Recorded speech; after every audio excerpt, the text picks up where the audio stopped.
อันนี้เขาก็มารอถาจำบัตรเนาะเขาจะผ่านไปพูด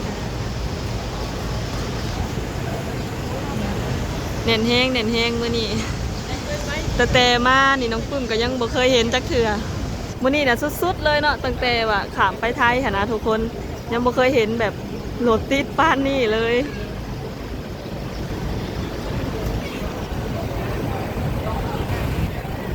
แต่ละมือเห็ดเนาะแต่ละมือเห็ดจังๆ Welcome to Thailand รถติดมากไม่ได้ขาดมาแล้วแต่ที่ได้เขาจะบัดกี่โมงรถติดแห้งรถเนี่ยรอมานี่เป็น30 นาทีเลยมื้อนี้รถติดเด้อมาส่งงานอันนางานถาดพนมเนาะมาส่งงานเทศกาลรถจะติดขามถึงด่านแล้วแต่ว่าบ่ทันได้ฮอดบ่จำทางหลังผมก็เป็นสายอย่างเนาะแน่นอึดตึดโพดรถติดมื้อนี้คนออกประเทศหลายมาแต่มาต่างประเทศในมื้อนี้ได้ไปดึกรถนี่มาหอนี่มันก็ได้ออกมาแล้วรถติดขนาดเลยว้าต้นนมเพิ่นแล้วนี่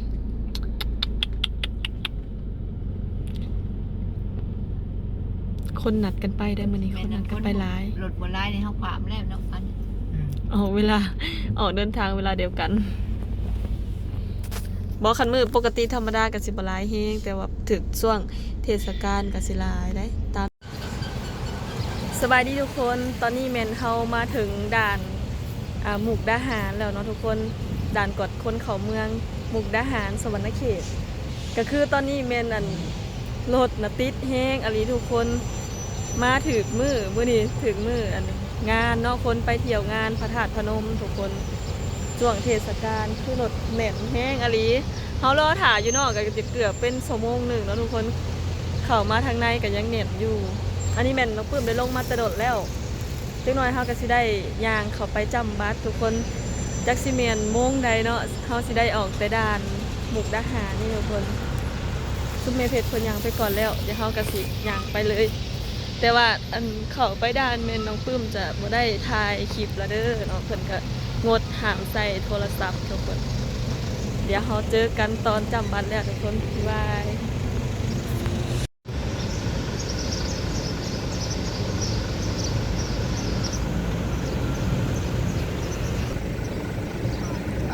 รถติดแห้งอะไรทุกคนมื้อนี้หมุกดาหารแน่นแห้งเด้อมื้อนี้เด้อ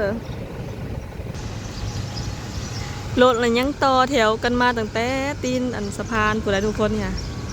เดี๋ยวให้อ้ายเพิ่นไปก่อนเนาะเดี๋ยวเขาสิย่างไปนำหลังมาเพิ่นลงรถป้าเถอะแน่นแห้งมื้อนี้เพิ่นจะเดินทางไปเที่ยวงานบุญเทศกาลงานบุญพระธาตุพนมทุกคนแบบว่าแน่นแห้งเนาะด่านมุกดาหารสวรรณเขตเด้อทุกคนเด้อ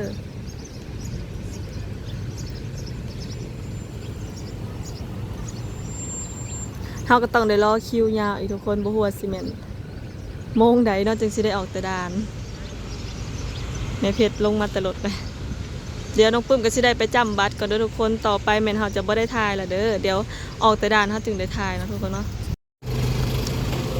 แน่นเข้ามาทางในยังติดอยู่แม่เพชรแล้วอย่างให้คนไรเดี๋ยวเฮาก็สิปิดบัดคนฝั่งมาค่ะบ่หลายคนหลายป้าไปเข้าห้องน้ำบ่พี่แม่อยู่เบื้องนี้พี่มาเบื้องนี้พี่เขาจำบัตรอยู่พี่เดี๋ยวสิเข้าไปกันเด้อทุกคนโหดร้ายป้าทุกรถยังเข้ามาติ๊กๆอยู่เลยอันนี้เขาก็มารอถาจำบัตรเนาะเขาจะผ่านไปพูดเน่นแห้งมื้อนี้แต่มานี่น้องปุ้มก็ยังบ่เคยเห็นจักเถื่อมื้อนี้น่ะสุดๆเลยเนาะตั้งแต่ว่าขามไปไทยหั่นนะทุกคนยังบ่เคยเห็นแบบรถติดปานนี้เลย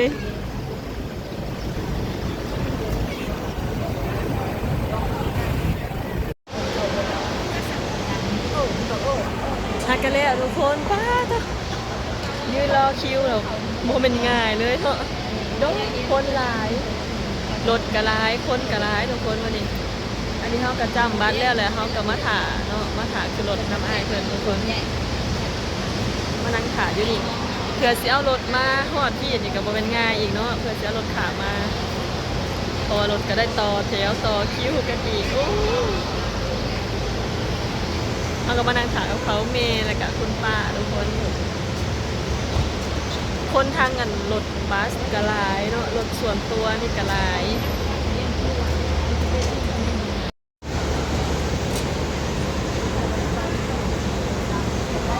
สองเถาสบายดีเด้อคุณแม่คุณป้าเมื่อยบ่ฮะ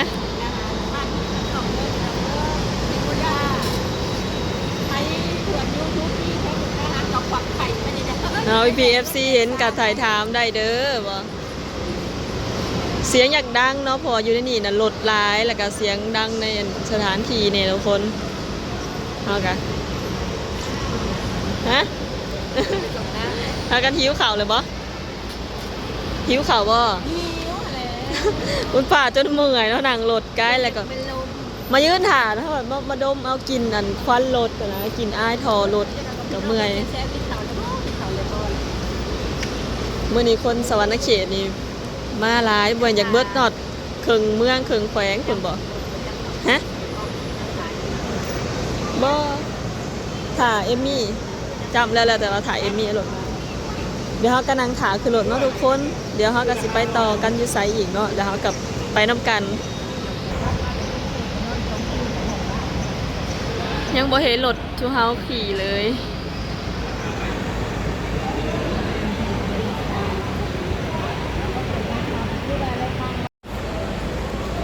เอาทุกคนเดี๋ยวเฮาขึ้นรถจากนี้แล้วเฮาก็จะเดินทางไปต่อที่เก่งกระเบ้าทุกคนเดี๋ยวบัดฮอดพูดน้องปึ้มก็จะได้ถ่ายคลิปอีกเนาะทุกคนซึ่งอยู่นี่เป็นเฮาจะได้นั่งขารบกวนแล้วน้องปึ้มก็จะได้หยุดคลิปอยู่ตรงนี้เลยทุกคนถ้าว่าออกจากนี่น้องปึ้มจะได้เริ่มต้นใหม่เนาะทุกคนเนาะเพราะว่าคลิปมันก็ยาวนี่เฮาก็สิมาหยุดนำกันอยู่ที่ด่านมุกดาหารเนาะทุกคนด่านขาเขาสวนเขตทุ่งมุกดาหารพิเศษแห้งวันนี้ แบบพิเศษโคตรร้ายค่ะนะแต่เคยขามไปนี่เนาะตั้งแต่เคยขามไปมาฝั่งเคยขามมาฝั่งไทยนี่นะยังบ่เคยเห็นรถติดป้านนี่ทุกคนรถลายป้านนี่คือว่าเนาะบางทีช่วงเทศกาลผัดน้องปื้มผัดบ่ได้มาเนาะเวลาเพิ่นมีเทศกาลคืองานอันพระธาตุพนมโบเสียนะคือมื้อนี้ก็ได้ผัดเฮาผัดบ่ได้เคยมาซะเนาะแต่เพิ่นเป็นงานนี่น้องปื้มก็ฮะก็สิเคยมาในงานบุญตอนที่เพิ่นบ่มีงานก็บ่เคยเดี๋ยวสิไปขึ้นรถก่อนเด้อทุกคนรถมาแล้วเดี๋ยวเราเจอกันคลิปหน้าเด้อบ๊ายบายไปวู้พร้อมยังขึ้นรถอยู่พี่ทุกคนเลิกเลยมาขึ้นรถอยู่นอกพี่ได้เดี๋ยวเราก็สิขึ้นรถก่อนทุกคน